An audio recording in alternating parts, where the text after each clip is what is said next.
Vemulawada municipal కార్యాలయంలో మహాత్మా జ్యోతి బాపులే 199వ జయంతి వేడుకలను ఘనంగా నిర్వహించారు. ఈ సందర్భంగా మున్సిపల్ చైర్మన్ పుల్కం రాజు, కౌన్సిలర్లు పూలే చిత్రపటానికి పూలమాలలు వేసి నివాళులర్పించారు. చైర్మన్ పుల్కం రాజు మాట్లాడుతూ కుల వివక్ష నిర్మూలన, మహిళా విద్య కోసం పూలే చేసిన సేవలు అపారమని తెలిపారు.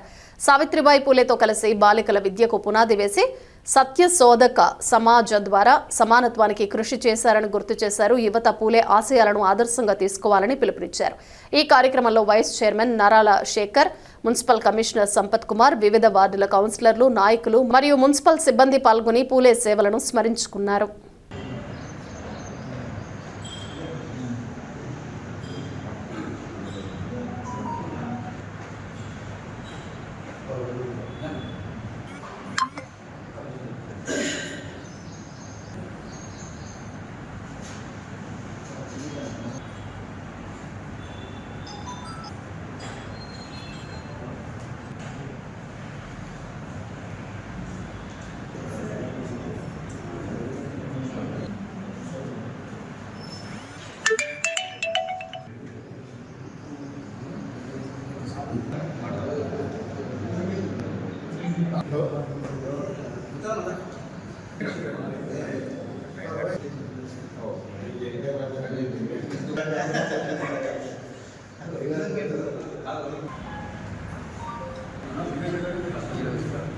జ్యోతి బాపులే జయంతి కార్యక్రమానికి హాజరైనటువంటి వేములవాడ పురపాలక చైర్పర్సన్, వైస్ చైర్పర్సన్ మరియు కౌన్సిలర్ అందరూ వేములవాడ నమస్కారం. ఉద్యోగంగా ఉన్న సౌలభ్యాన్ని పరిరక్షణ వర్గాలకి దాని యొక్క ఉన్నతత్వాన్ని బోధించినటువంటి దానికోసం జీవితాంతం కృషి చేసినటువంటి జ్యోతి బాపులే గారి జయంతిని ఈరోజు జరుపుకోవడం ఎంతో ఆనందదాయకంగా ఉంది. ఆయన స్ఫూర్తిని, ఆయన ఔన్నత్యాన్ని భావితరాలు కొనసాగించడం కోసం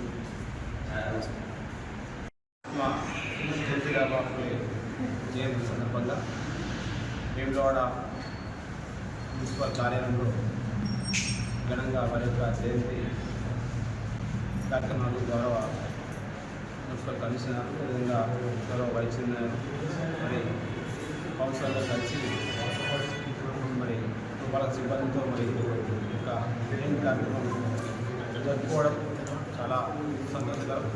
మరి వారి యొక్క జయంతి శుభాకాంక్షలు వేములవాడ పట్టణ మరి పరిసర ప్రాంతాల ప్రజలందరికీ గౌరవ శాసనసభ్యులు, ప్రభుత్వ బాధ్యత కూడా వారికి జయంతి శుభాకాంక్షలు నిర్వహించుతుంది. వారి యొక్క సతీమైనటువంటి సావిత్రి బాపులేతో కలిసి వారి యొక్క పాఠశాల నిర్మాణం చేయడం, మరి ఇట్లాంటి సాంఘిక సంక్షేమ కార్యక్రమాలు చేపట్టడం, మరి ఆనాటి అణగారిన అగ్రవర్ణాలపై పోరాటం చేస్తూ మరి సాయుధ పోరాటంపై మరి ఎన్నో సమూలంలో మార్పులు తీసుకొచ్చినటువంటి వ్యక్తి మన జ్యోతి బాపులే గారు. మరి నేటి సమాజంలో చూస్తుంటే మన ముఖ్యమంత్రి రేవంత్ రెడ్డి గారు కూడా ఖచ్చితంగా అన్ని వర్గాలు కలుపుకొని సమాజం బాగుండాలి, సమాజం అందరికీ సమానమైన హక్కులు ఉండాలని చెప్పి అందరికీ అన్ని ఫలాలను ఉద్దేశంతోనే వారు ఈరోజు పరిపాలించడం, వారి యొక్క ఆశయాలు మరి వేములవాడ పట్టణంలో మేము కూడా అందరం వారి కార్యాలు నడుచుకుంటూ పట్టణానికి మరి వారి పౌరులందరికీ ఈ సమాజంలో మేమందరం తోడ్పడతామని చెప్పి తెలియజేసుకుంటూ మరొకసారి వారికి జయంతి శుభాకాంక్షలు.